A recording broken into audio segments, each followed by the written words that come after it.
Alors dans cette troisième et dernière vidéo consacrée à la série de vidéos autour de la loi binomiale, qui est au programme des terminales de la voie technologique, je crois qu'il paraît important, même si c'est sous forme de bonus ici, de se replonger un tout petit peu dans l'histoire croustillante et riche autour de cette époque essentielle et de cet homme ici représenté, qui est Jacques Bernoulli. Alors Jacques Bernoulli est un Suisse qui fait partie d'une grande famille de mathématiciens, de scientifiques, de penseurs, la famille Bernoulli. Donc Jacques est né en 1654 et est mort en 1705. Alors les calculs relatifs aux probabilités que l'on fait tout au long du lycée notamment sont directement issus de ses travaux, entre autres, évidemment il n'est pas le seul, mais en grande partie de ses travaux et d'une publication qui a été faite après son décès, en 1713, par son neveu Nicolas, dans l'article, l'article bien détaillé, on va dire quasiment le livre, L'Ars Conjectandi. Alors dans L'Ars Conjectandi, il faut se replonger vraiment dans les conditions de l'époque.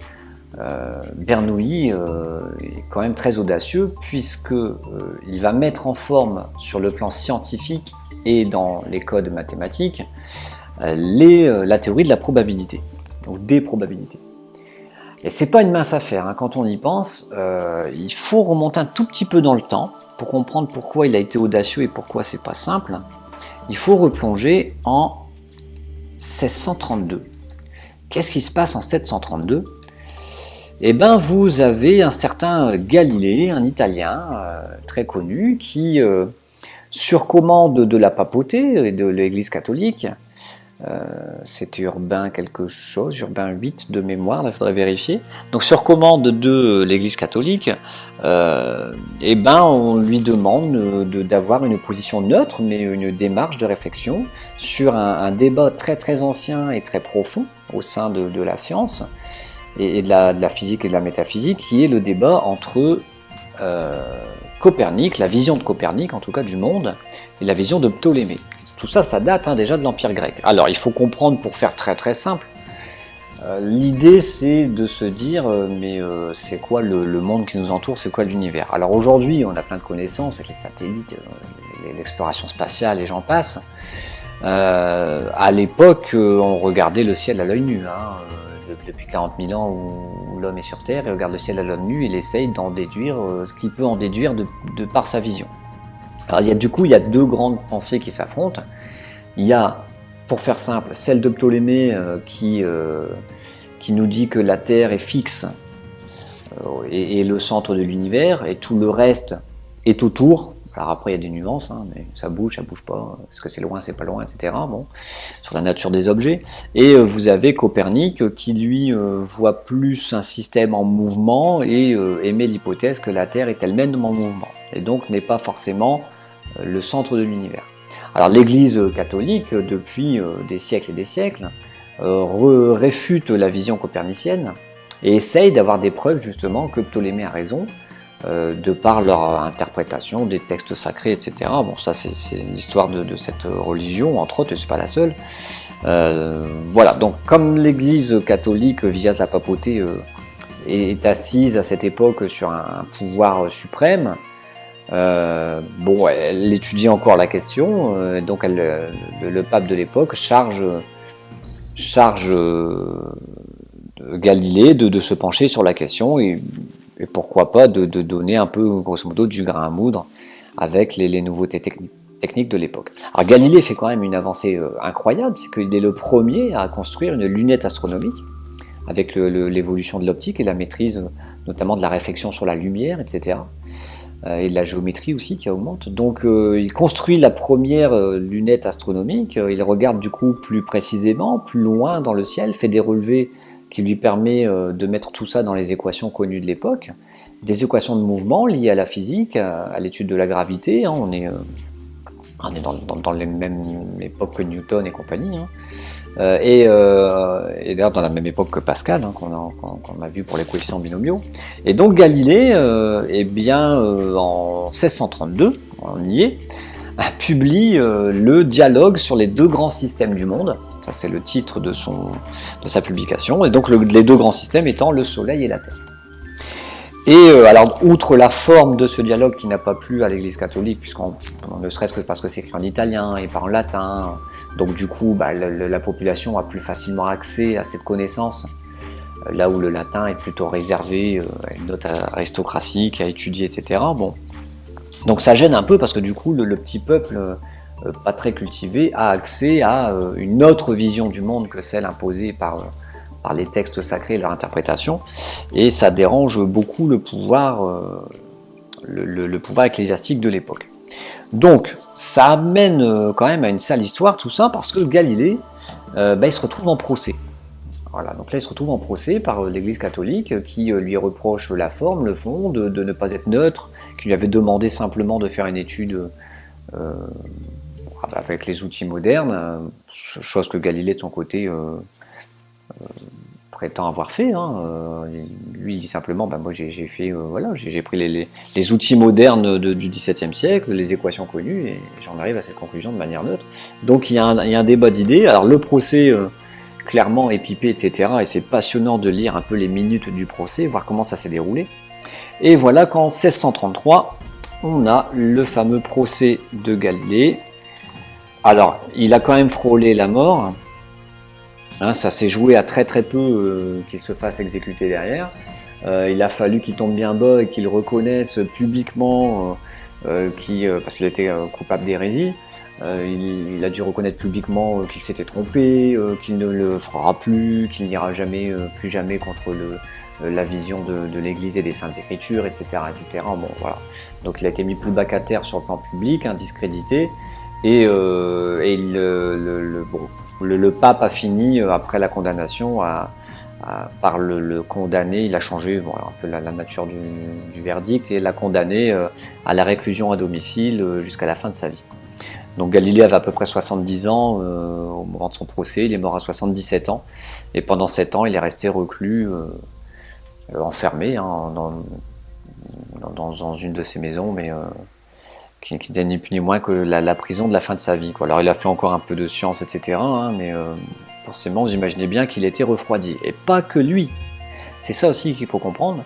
Il n'y a pas que lui qui a été refroidi. Mettez-vous à la place de ce petit Bernoulli qui, lui, naît en 1654.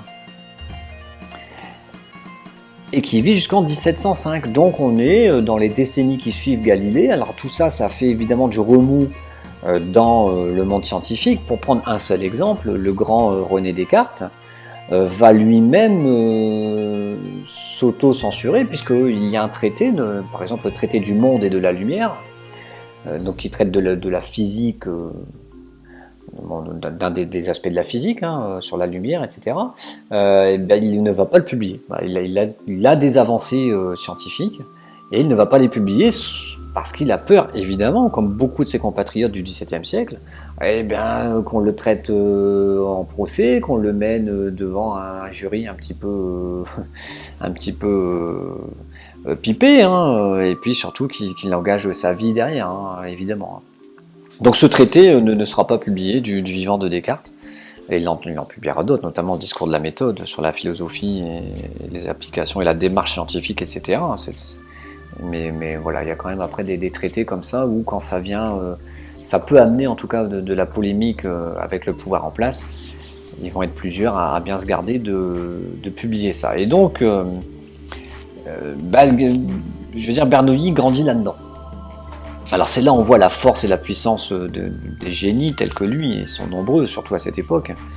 Ça ne l'empêche pas de réfléchir.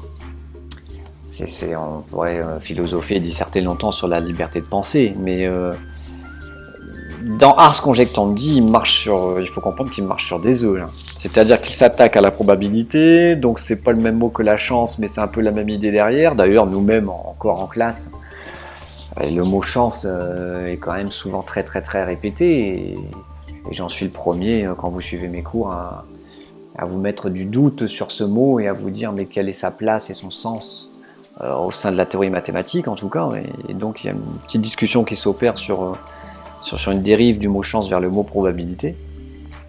Alors c'est ce que fait Bernoulli là-dedans, dans Ars Conjectandi, réussir à traiter mathématiquement une notion qui pourrait être interprétée comme la chance c'est l'œuvre de la nature, c'est l'œuvre de Dieu, c'est pas l'homme qui décide, donc ce n'est pas à l'homme de la traiter. Ne serait-ce que sur le plan scientifique, et encore moins d'y mettre des nombres et de la calculer, d'y trouver une logique. On pourrait résumer ça en disant, mais pour qui il se prend, lui, il se prend pour Dieu à vouloir trouver une logique dans les chances. Bon, alors il s'attaque à ça, il s'attaque bien sûr de manière très subtile et très maligne, dans un contexte qui est extrêmement défavorable. D'ailleurs, pour la petite idée, c'est pas rien là les dates que je donne, parce qu'on va attendre par exemple 1741, donc on est bien après la mort et toute la vie de Bernoulli, de Jacques Bernoulli. 1741, c'est, on va dire, une première étape de réhabilitation de Galilée. Vous avez le pape Benoît XIV qui va donner l'imperatur. Alors l'imperatur, c'est, on va dire, le consentement, l'accord de publier les premières œuvres de Galilée, qui étaient interdites, qui étaient sur la liste des livres interdits jusque-là. Comme toutes d'ailleurs les œuvres de penseurs et de scientifiques qui étaient dans le sens de la vision copernicienne et qui pouvaient éventuellement remettre en cause ou être pris comme hérésie par la papauté et par l'Église catholique. Donc c'est un premier pas, il a fallu attendre plus d'un siècle, vous voyez, pour qu'un pape dise bon, nous allons accorder le fait que au moins ça puisse exister comme théorie. Alors évidemment, attention, l'œuvre de Galilée, elle va être un peu modifiée. Par exemple, on va pas l'imprimer comme ça, on va rajouter des mots en disant supposons que la Terre bouge et ne soit pas fixe, alors qu'est-ce que ça engage On va bien sûr émettre plein de doutes et d'hypothèses. On va surtout se garder de dire que Galilée avait raison. Bon, il y a une deuxième étape aussi, et vous voyez que ça prend du temps, tout ça en 1757, avec l'interdiction globale de publier, la levée de l'interdiction globale de publier justement tous les ouvrages sur l'héliocentrisme. Donc on commence tout doucement en 1741 avec Galilée, ça prend presque 20 ans pour qu'on admette que même si dans le futur quelqu'un vient apporter une idée sur l'héliocentrisme, on va le laisser le publier, bon, sous un certain contrôle quand même, mais il aura le droit de le faire sans qu'on lui cherche des poux au cas par cas.